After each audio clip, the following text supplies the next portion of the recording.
And it's also cool, what was compelling to me, and this is sort of getting to, the snub conversation. I think an important part of this, we've talked about how the fan voting for the starters has become kind of convoluted. What is appreciated is that the actual process of voting the alternatives has become more clear. They have been a lot more transparent about how this process works.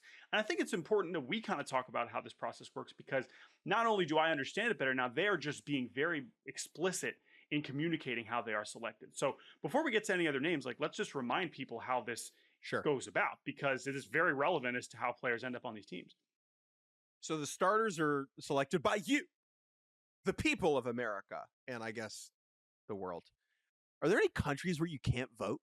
Are there restrictions in Albania in regards to All-Star voting? If you're in Albania if and there you couldn't vote, if there are restrictions, I don't think it's the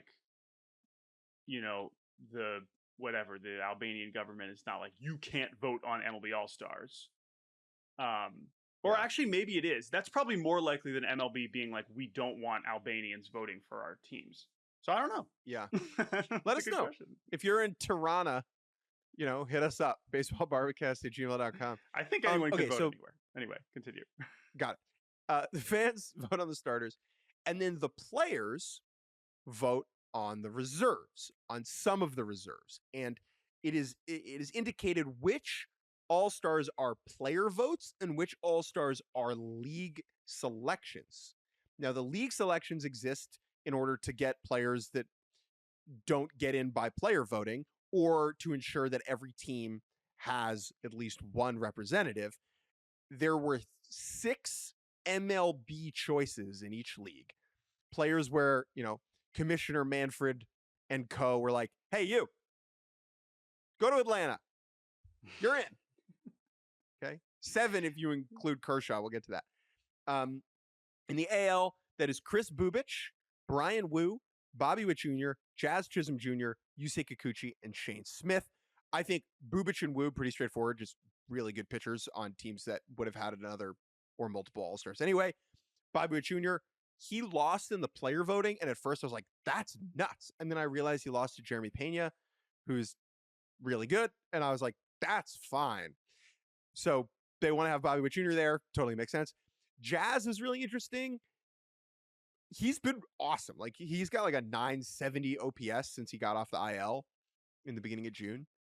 He's playing out of position and deserves some credit for that. Is he going to do the Derby? That would be sweet. Kikuchi and Smith are you're the only guy on that team. We need to have an Angel. We need to have a White Sox. Get your ass to Atlanta. In the NL, it is Matt Olson, Kyle Stowers, Robbie Ray, Freddie Peralta, Yoshinobu Yamamoto, and Matthew Boyd are the commissioner selections. Stowers and Peralta are the only Marlin and the only Brewer. Yamamoto absolutely had to be there, considering how awesome he's been. And then Olsen, I would imagine, was picked because he's the hometown guy. That makes sense. Ray and Boyd is kind of hey, you made it through the ringer of being a veteran left-handed pitcher with tons of injuries. You deserve this moment. Yeah, I mean, it's a little different, right? Robbie Ray has won a Cy Young before, but hasn't made the All-Star team since 2017, which is kind of amazing. He was not an All-Star the year that he won the Cy Young in 2021. But yeah, I think those are fair assessments. I think the one other thing I would mention about the player voting, because that is kind of what helped determine the bulk of the other picks, it's still a little bit unclear how players are voted. Are they giving just a blank sheet of paper and are they voting? Do they get the same ballot that the fans get? Now, in the press release, they tell us how many player votes these players got. And so you can kind of see what the range is of players. So Aaron Judge got the most votes of any player. Now, he didn't need them because the fans were voting him in too. He got 898 player votes.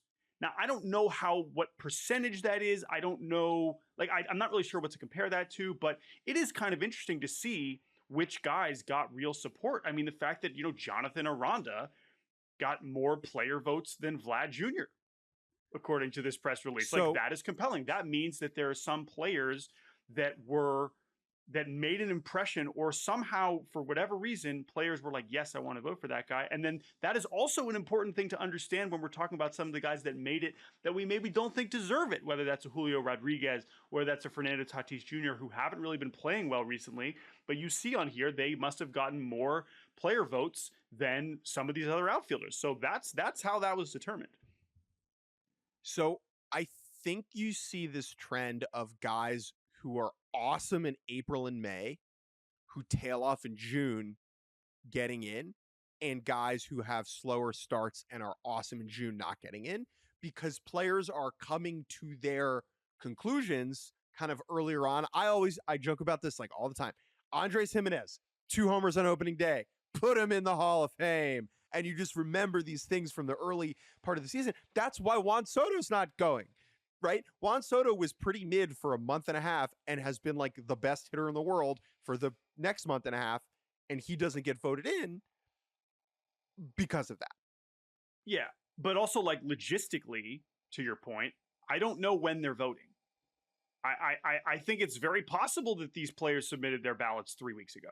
Like, I have no idea. Yeah. Like, that's the part that isn't totally clear. Now, getting caught up in that is probably not super worth it. That said, come on, it's snub season. People are absolutely furious at me. I have released my annual all-snub team, and I have snubbed even more guys. I have said, no, you don't belong either. And now people are more mad at me about Seiya Suzuki not making the team than they are at his fellow players or the league office who did not put him on the team.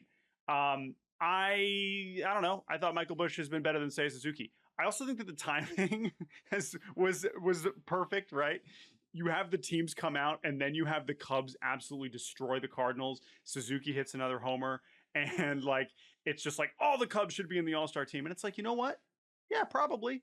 Horner, sure, awesome. Suzuki, yes. Busch, absolutely deserving. Like all these guys, of course, absolutely, no doubt. I have no problem with that. Enjoy PCA and Matt Boyd more than you are frustrated for Seiya Suzuki. Right, and by the way, I every still fan expect, base. Yes.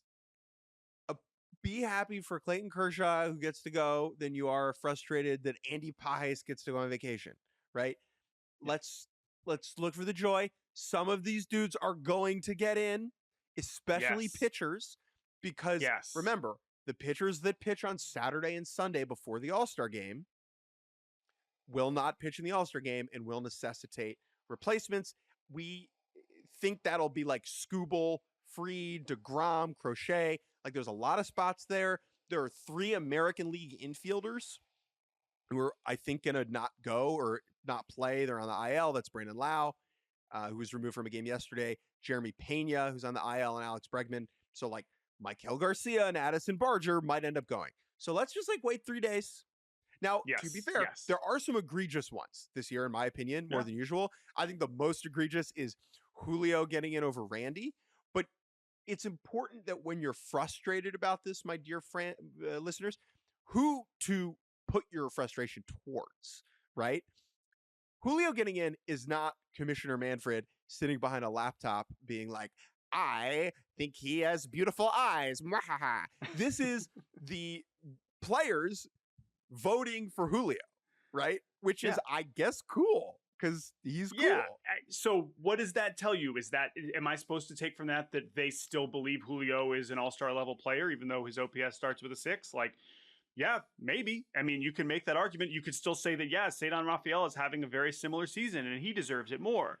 And let alone Randy, let alone Springer. I mean, again, there were a lot of misses here for sure. But to your point, more will get added. Last year we had 10 replacements, so there's going to be more guys, and we will be okay. But to your point, we got to be celebrating the ones that we know are going, because that's the whole point. That's the fun of it.